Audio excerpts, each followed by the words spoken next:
Hello नमस्कार विद्यार्थी मित्रांनो, MPSC प्रिलिम्स ही जवळ आलेली आहे. 31 मेला तुमचा पेपर होणार आहे. पुढच्या 15 दिवसात तुमचे आता रिव्हिजन्स वगैरे सुरू असतील. 15 दिवस उरलेले आहेत आणि सगळ्यात महत्त्वाच्या विषयाबद्दल जर बोलायचं झालं तर तो आहे आपला जनरल सायन्स. तर जनरल सायन्सचे 20 प्रश्न आपल्याला येतात. ठीक आहे, 20 प्रश्न आपल्याला येतात. फिजिक्स, केमिस्ट्री आणि बायोलॉजी तिन्ही सब्जेक्टचे 20 प्रश्न येत असतात आणि बरेच विद्यार्थी असे आहेत की यामध्ये त्यांना स्कोर करता येत नाही. यामध्ये त्यांचा स्कोर तितका वाढत नाही कारण की टेक्निकल बॅकग्राऊंड कधी कधी नसतं, कधी कधी तुम्ही टचमध्ये नसता. डिस्पाईट तुम्ही इंजिनियर डॉक्टर असाल पण कधी कधी टचमध्ये नसता, फॅक्च्युअल आपलं नॉलेज तितकं आपल्या कंट्रोलमध्ये नसतं, तर प्रश्न वेळेवर चुकतात. आणि महत्त्व याच्यासाठी जास्त आहे की आजकाल कट ऑफ खूप जास्त वाढत आहे.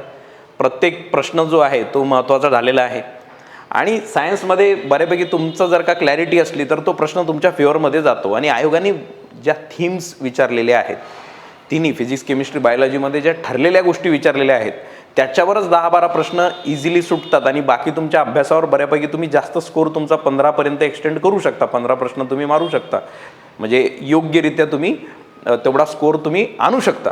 हा प्लॅन तुमचा व्हायला पाहिजे. तर आतापर्यंत तुम्ही अभ्यास केलेला असेल पण आपण एक रॅपिड रिव्हिजन कोर्स आपण घेणार आहोत. उद्यापासून पुढचे 3-4 दिवस आपण रॅपिड रिव्हिजन कोर्स घेणार आहोत.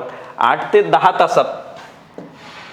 10 तासात आपण सगळी जी रिव्हिजन आहे ती आपण घेणार आहोत. त्याच्यात कोर थीम्स ज्या आहेत, फ्रिक्वेंटली येणाऱ्या थीम्स, त्याबद्दल मी बोलेलच आता की कोणत्या अशा थीम्स आहेत ज्याच्यावर वारंवार प्रश्न येत आहेत. आपण त्या थीम्स तशा सॉर्ट आऊट केलेल्या आहेत, त्याच्या नोट्स बनवलेल्या आहेत आणि त्या नोट्ससोबत आपण त्या टॉपिकशी रिलेटेड आलेले PYQs ते सुद्धा तिथे आपण आपल्या नोट्समध्ये ॲड केलेले आहेत. तर तुमचा जो PYQ ड्रिव्हन जो अभ्यास आहे तो तुम्हाला जास्तीत जास्त स्कोर करण्यास तुम्हाला तो मदत करेल. तर या उद्देशाने आपण पुढच्या 3-4 दिवसात 8 ते 10 तास डिस्कशन घेणार आहोत किंवा आपण ओव्हरऑल जी एक सिलेबसच आहे आपला, बायोलॉजीपासून आपण सुरुवात करूया आणि तो अशा पद्धतीने बायोलॉजी, केमिस्ट्री आणि फिजिक्स आपण तो संपवणार आहोत. 8 ते 10 तासाचा कोर्स आहे, 3-4 दिवसाचा विषय आहे आणि यांनी तुमचे 3 ते 4 क्वेश्चन, 5 क्वेश्चन जे आता तुमचे 8 येत आहेत ते 13 होतील, 15 होतील, काहीच सांगता येत नाही. कारण की आपण बऱ्यापैकी जो कोर थीम्स आहेत त्याच्यावर जास्त आपण फोकस केलेला आहे आणि इव्हेंच्युअली ते तुम्हाला फार हेल्प होणार आहे. कारण शेवटचे 15 दिवस उरले आहेत, बऱ्याच लोकांचं ते वीक असतं, तर ही रिव्हिजन तुम्हाला खूप कामी येणार आहे.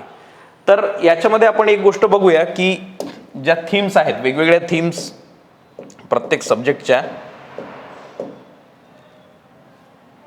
तर मागच्या काही वर्षात जर बघितलं तर बायोलॉजीचं आपण बघा तर सेल स्ट्रक्चर अँड फंक्शन म्हणजे सेल ऑर्गॅनेल्स असतील, DNA, RNA है ना. कोडॉनवर प्रश्न आला 2025 मध्ये. DNA आणि RNAच्या संदर्भात बऱ्याचदा प्रश्न आलेला आहे है ना. त्या नायट्रोजन बेसिसवर प्रश्न आलेला आहे DNAच्या याच्यामध्ये. सेल ऑर्गॅनेल्सवर प्रश्न आलेला आहे, सेल थेअरीवर प्रश्न आलेला आहे. तर हे फ्रिक्वेंट येणारे जे टॉपिक्स आहेत त्याला आपण याच्यामध्ये फोकस करूया. त्यानंतर क्लासिफिकेशन ऑफ ऑर्गॅनिझम हा सुद्धा तेवढ्याच महत्त्वाचा टॉपिक आहे. ठीक आहे, याच्यात त्या क्लासिफिकेशन कोणी दिलं वगैरे याच्यावर प्रश्न आलेले आहेत. त्यानंतर क्लासिफिकेशन ऑफ प्लांट्स असेल, प्लांट हार्मोन्स असतील, याच्यावर पण फ्रिक्वेंट प्रश्न आलेले आहेत. ठीक आहे, क्लासिफिकेशन ऑफ प्लांट्समध्ये ब्रायोफायटावर वगैरे रिसेंटली क्वेश्चन आला 2024 मध्ये ना. ब्रायोफायटावर क्वेश्चन आला होता. क्लासिफिकेशन ऑफ ॲनिमल खूप महत्त्वाचा टॉपिक है ना.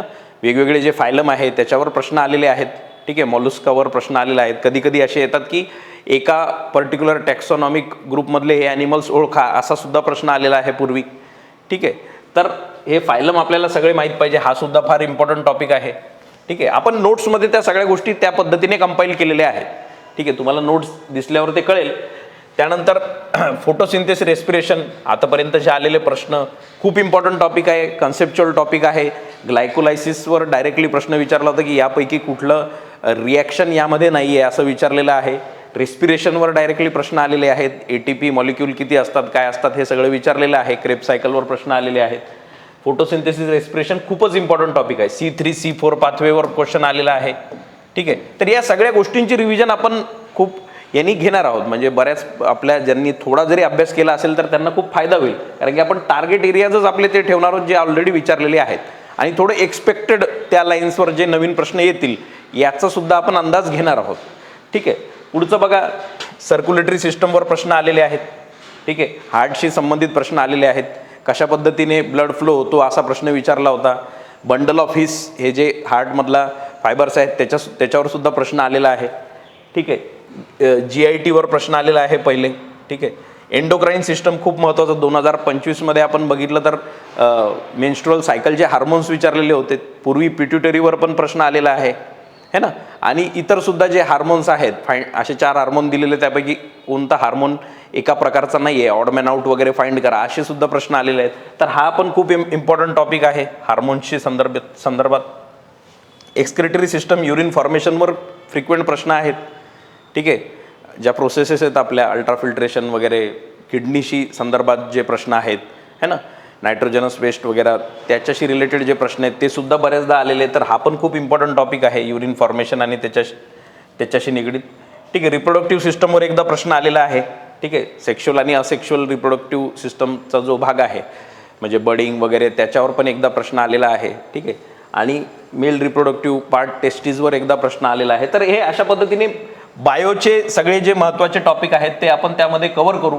अजून पुढचे टॉपिक त्यात महत्त्वाचे ठरतात ते आहेत न्यूट्रिएंट्स. आता सोर्सेस अँड फंक्शन याच्यामध्ये तुम्ही बघाल तर प्रोटीन्स, ठीक आहे, विटॅमिन, कार्बोहायड्रेट्स.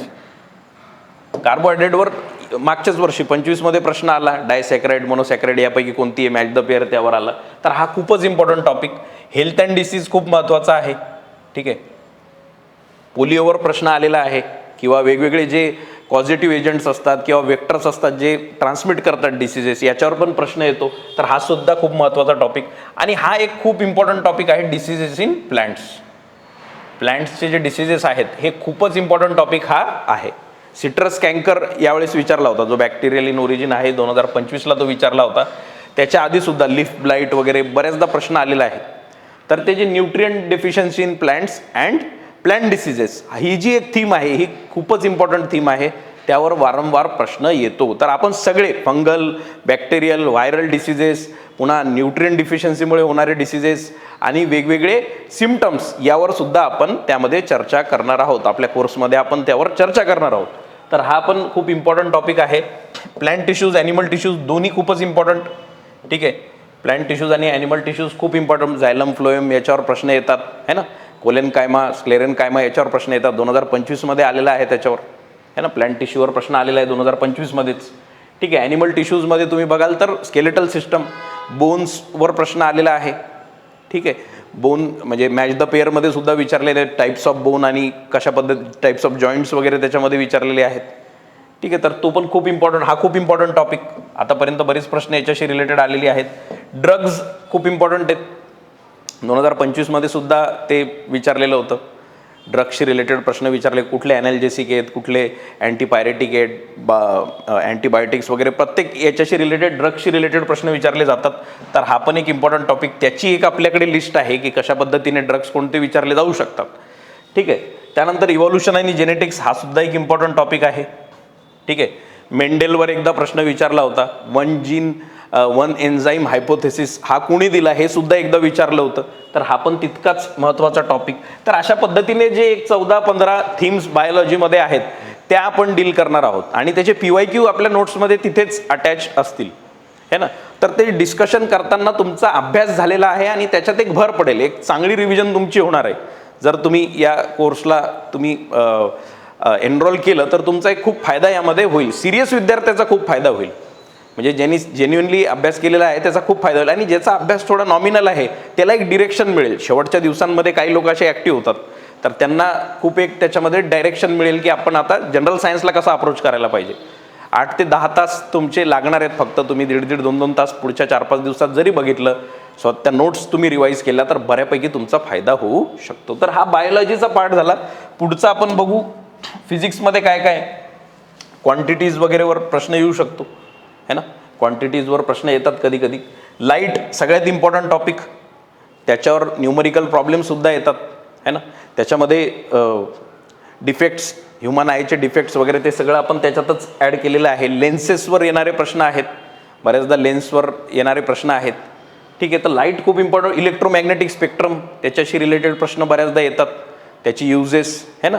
वेवलेंथ वगैरे याच्याशी रिलेटेड डायरेक्ट प्रश्न आपल्याला दिसतात. तर लाईट खूपच इम्पॉर्टंट टॉपिक आहे. त्याच्यामध्ये ह्युमन आहे, त्याचे डिफेक्ट्स आहे ना, सगळ्यात इम्पॉर्टंट प्रॉपर्टीज ज्या आहेत लाईटच्या, म्हणजे refraction, reflection, total internal reflection, याच्यावर वारंवार प्रश्न आहेत. याला तुम्ही बिलकुल सोडू शकत नाही. तो टॉपिक तुम्हाला करून जावंच लागेल. एक प्रश्न लाईट किंवा साऊंड याच्याशी रिलेटेड असतोच, किंवा 2 सुद्धा असतात. त्यानंतर electricity, effect of electric current, Ohm's लॉवर प्रश्न येतात है ना, न्यूमरिकल सेन्समध्ये सुद्धा येतात. ओहम्स लॉवर प्रश्न बऱ्यापैकी आपल्याला दिसून येतात. ठीक आहे. त्यानंतर साऊंड फार इम्पॉर्टंट. साऊंड वेव्हवर बऱ्याचदा प्रश्न आलेला आहे. ठीक आहे. साऊंड वेव्ह, सोनार, ठीक आहे, इको वगैरे, हे सगळे जे साऊंडशी रिलेटेड ज्या कॉन्सेप्ट्स आहेत त्याच्यावर पण प्रश्न आपल्याला बऱ्याचदा दिसतो. So sound is equally important topic. त्यानंतर आपण बघतो ग्रॅव्हिटेशन. ठीक आहे. याच्यात अप्लाइड क्वेश्चन आपल्याला दिसून येतो. वेटलेसनेस वगैरे त्याच्यावर रिलेटेड एकदा विचारला होता, तो ॲस्ट्रॉनॉटशी संदर्भात प्रश्न होता. आणि न्यूमरिकल सुद्धा आपल्याला दिसतात याच्याशी रिलेटेड, ग्रॅव्हिटेशनशी रिलेटेड इम्पॉर्टंट टॉपिक आहे. हीट सुद्धा इम्पॉर्टंट टॉपिक आहे. ठीक आहे. याच्याशी रिलेटेड तुम्हाला न्यूमरिकल दिसेल. तर हे जे न्यूमरिकल ड्रिवन जे टॉपिक आहेत त्याच्यामध्ये आपण त्याचे फॉर्म्युले कुठले आहेत आणि आता याच्या आधी आलेले प्रश्न, तर आपल्याला तो एक अंदाज येईल की न्यूमरिकल विचारतात तर कशा पद्धतीने विचारतात. ठीक आहे. तर हे त्यामध्ये आपण करूया. मोशनवर प्रश्न आहेत. Force and laws of motion खूप इम्पॉर्टंट. फोर्सवर प्रश्न आलेले आहे. ठीक आहे. फ्रिक्शन वगैरेवर त्याच्यामध्ये प्रश्न आपण बघितलेला आहे. रोलिंग फ्रिक्शनवर एकदा प्रश्न आला होता. ठीक आहे. त्यानंतर वर्क अँड एनर्जी परत न्यूमरिकल ड्रिवन टॉपिक आहे. याच्यामध्ये पण न्यूमरिकलचे प्रश्न येतात. ठीक आहे. त्यानंतर आपण बघू रेडिओ ॲक्टिव्हिटी. हा खूप इम्पॉर्टंट. 2025 मध्ये सुद्धा याच्यावर प्रश्न आलेला आहे ना. न्यूट्रिनो पार्टिकल कशामध्ये दिसतो, आपल्या अल्फा बीटा गॅमा कशाच्या इमिशनमध्ये असतो, तो प्रश्न होता 2025ला. तर हा रेडिओ ॲक्टिव्हिटी टॉपिक याच्यावर बऱ्याचदा प्रश्न आलेला आहे आणि सिमिलर थीमवर आहे तो. म्हणजे त्याच्यामध्ये तुम्ही बघाल तर पेनेट्रेटिंग पॉवर कशाची जास्त कमी, या सगळ्या पद्धतीने ते विचारलेलं आहे. तर खूप इम्पॉर्टंट टॉपिक. याच्यात मग आयसोटोप्स वगैरे त्याच्याशी प्रोटियम, ट्रिटियम वगैरे हे हायड्रोजनचे जे आयसोटोप आहे त्याच्यावर प्रश्न येतो. 2025 मध्ये आला परत. तर आयसोटोप्स पण आपण याच्यामध्ये बघणार आहोत. ठीक आहे. थ्रस्ट अँड प्रेशर याच्यावर पण प्रश्न येतात. बर्नॉलीज इक्वेशन वगैरे याच्यावर 2दा प्रश्न आलेला आहे. ठीक आहे.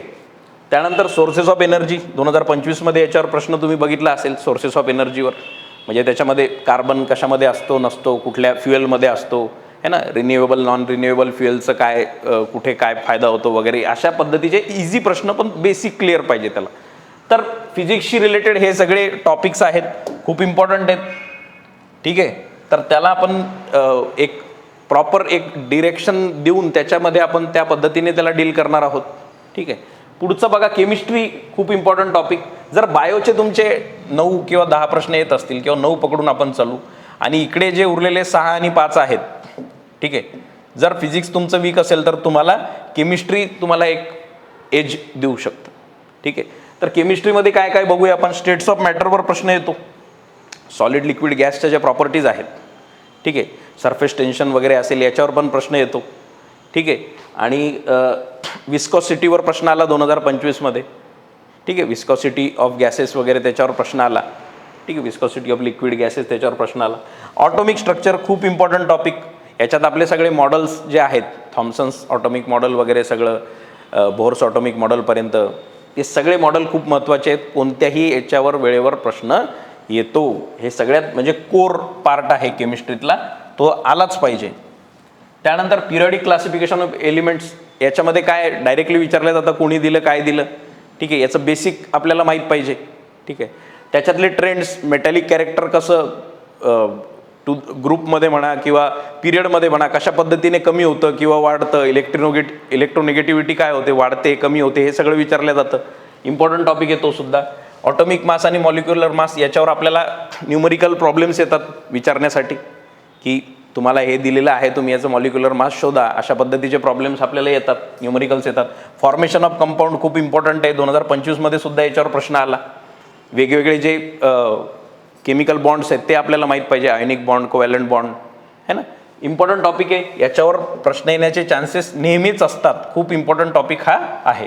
Types of solution equally important topic. ठीक आहे. सोल्युशनच्या टाईपवर सुद्धा प्रश्न येऊ शकतो आणि येतो. सगळ्यात महत्त्वाचा टॉपिक ठरतो तो केमिकल रिॲक्शन, आता याच्यावर प्रश्न येणं खूपच नॉर्मलाइज झालेलं आहे, याच्यावर वारंवार प्रश्न येतो. आता याच्यामध्ये वेगवेगळ्या प्रकारच्या ज्या रिॲक्शन्स आहेत, म्हणजे त्यामध्ये तुम्ही बघाल तर कंबशन रिॲक्शन असेल, डिस्प्लेसमेंट रिॲक्शन असेल, रेडॉक्स रिॲक्शन असेल, तर त्याचे प्रकार आपल्याला माहिती पाहिजे. ठीक आहे. त्यानंतर रेट ऑफ केमिकल रिॲक्शन, खूपच इम्पॉर्टंट थीम, म्हणजे रेट, केमिकल रिॲक्शनचा रेट कशा पद्धतीने अफेक्ट होतो, रेट ऑफ केमिकल रिॲक्शन. बऱ्याचदा तुम्ही बघाल तर 3-4 वेळेस तर आता या थीमवर त्यांनी विचारलेलं आहे. तर खूप इम्पॉर्टंट टॉपिक केमिकल रिॲक्शनचा. ऑक्सिडायझिंग एजंट, रिड्युसिंग एजंट्स कुठले असतात, काय असतात, याच्यावर पण प्रश्न आलेला आहे. ठीक आहे. सो व्हेरी इम्पॉर्टंट टॉपिक, हा करावाच लागेल. Acid bases and salts, important topic आहे. Which of the following is not a Lewis acid, which of the following is not a Lewis base, अशा पद्धतीचं विचारतात. तर खूप इम्पॉर्टंट टॉपिक हा आहे. Metal, non metal and alloys. ठीक आहे. ॲलॉईजवर प्रश्न येतात, तुम्हाला माहिती आहे. बाकी मग जे एक्स्ट्रॅक्शनचा जो पार्ट आहे, ओरमधून जे एक्स्ट्रॅक्शनचे जे वेगवेगळ्या मेथड्स आहेत वेगवेगळ्या मेटल्सच्या, त्यावर पण प्रश्न येतो. तर हा सुद्धा एक महत्त्वाचा टॉपिक ठरतो. इलेक्ट्रोकेमिस्ट्रीवर पण प्रश्न आपल्याला दिसलेला आहे. फॅरेडेज लॉज ऑफ इलेक्ट्रोलिसिस वगैरे त्याच्यावर प्रश्न आहे. केमिस्ट्री ऑफ कार्बन कंपाऊंड, खूप इम्पॉर्टंट टॉपिक आहे ना. जे वेगवेगळे कार्बनचे फॉर्म्स आहेत त्याच्यावर पण प्रश्न आपण बघितलेला आहे. ठीक आहे. तर त्याच्यावर डायमंड वगैरे याच्यावर प्रश्न येतात.